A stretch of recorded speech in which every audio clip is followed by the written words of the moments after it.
Ya tena habarini za asubuhi. Mimi ni Karim Boimanda, afisa habari wa mchezo namba 184 Young African Sports Club dhidi ya Simba Sports Club, lakini pia afisa habari wa bodi ya ligi kuu Tanzania. Tulikuwa na mkutano hapa awamu ya kwanza ambapo kocha mkuu wa klabu ya Yanga pamoja na nahodha wamezungumza nanyi wanahabari kuelekea mchezo huo, na kwa mujibu wa ratiba ambayo ilitumwa kwa klabu zote mbili na kwenu wanahabari, Simba Sports Club ambaye ni mgeni katika mchezo huu walipaswa kuwepo hapa saa 5:30 na kuanza mkutano, lakini tumefanya jitihada kadhaa.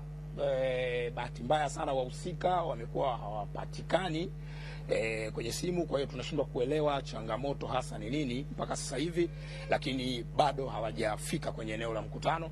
Na kwa sababu hili ni jambo la kikanuni, ni jambo ambalo lina ratiba, na baada ya hapa kuna ratiba ya matukio mengine kuelekea huo mchezo, hatuwezi kuendelea kuwepo hapa mpaka jioni, ndugu zangu wanahabari.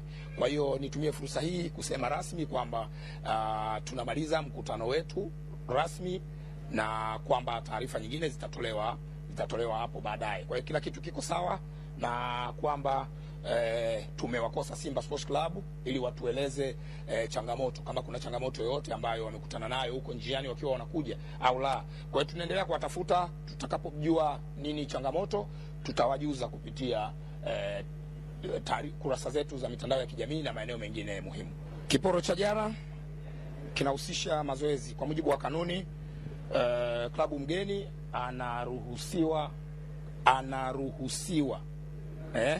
kufanya mazoezi kwenye uwanja wa mchezo angalau mara moja kabla ya siku ya mchezo. Siku ya mchezo ni kesho, na leo ni tarehe 24, na kanuni ile inasema kwamba ni muda ule wa mchezo, ambapo kwa mujibu wa ratiba yetu mchezo utafanyika saa 11 jioni.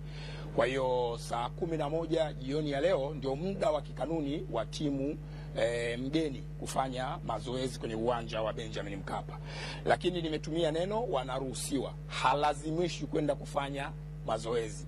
Baada ya hapa kuna kikao cha kitaalamu cha maandalizi ya mchezo.